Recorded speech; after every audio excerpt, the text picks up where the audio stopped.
નમસ્કાર દર્શક મિત્રો, હું નીલમ સોલંકી વિશ્વાસ 24 ગુજરાતી ન્યૂઝમાં આપનું હાર્દિક સ્વાગત કરું છું। હવે નિહાળો આજના મુખ્ય સમાચાર।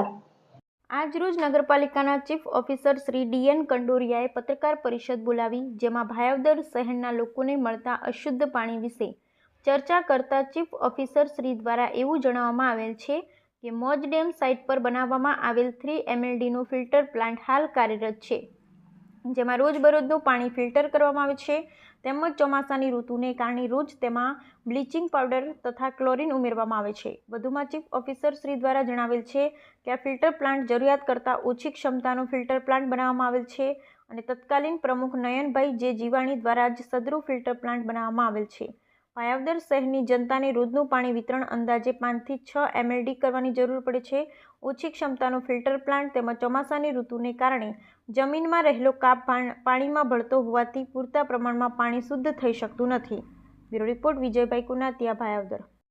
હું ડીએન કંડોરિયા ભાયાવદર નગરપાલિકાના ચીફ ઓફિસર તરીકે ફરજ બજાવું છું।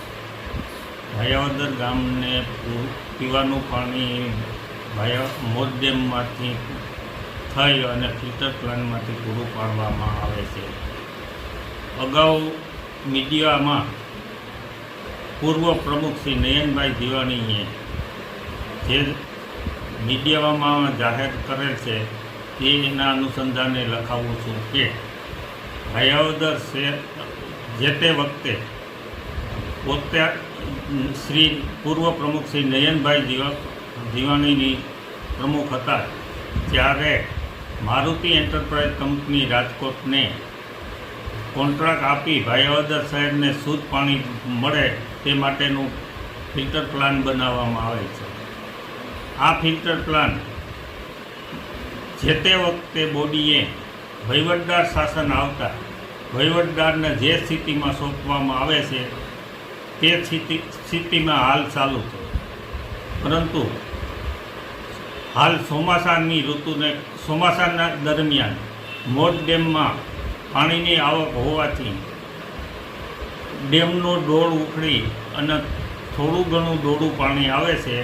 એ પાણીને કારણે ફિલ્ટર થોડું ઘણું ઓછું થતું હોય એવું લાગે છે, પરંતુ જે તે વખતે જે બોડીએ જે સ્થિતિમાં ડેમનો ફિલ્ટર પ્લાન્ટ હતો તે પ્લાન્ટમાં હાલ પણ જે સ્થિતિમાં ચાલુ છે અને એ મારુતિ એન્ટરપ્રાઇઝ કંપનીના જે તે વખતની બોડી દ્વારા જ તેમનું બિલ ચૂકવવામાં આવે છે। હાલ જે ફિલ્ટર પ્લાન્ટ ચાલુ છે તે ફિલ્ટર પ્લાન્ટ વહીવટી તંત્ર દ્વારા વ્યવસ્થિત રીતે તેની સાફ સફાઈ કરી અને ચલાવવામાં આવે છે।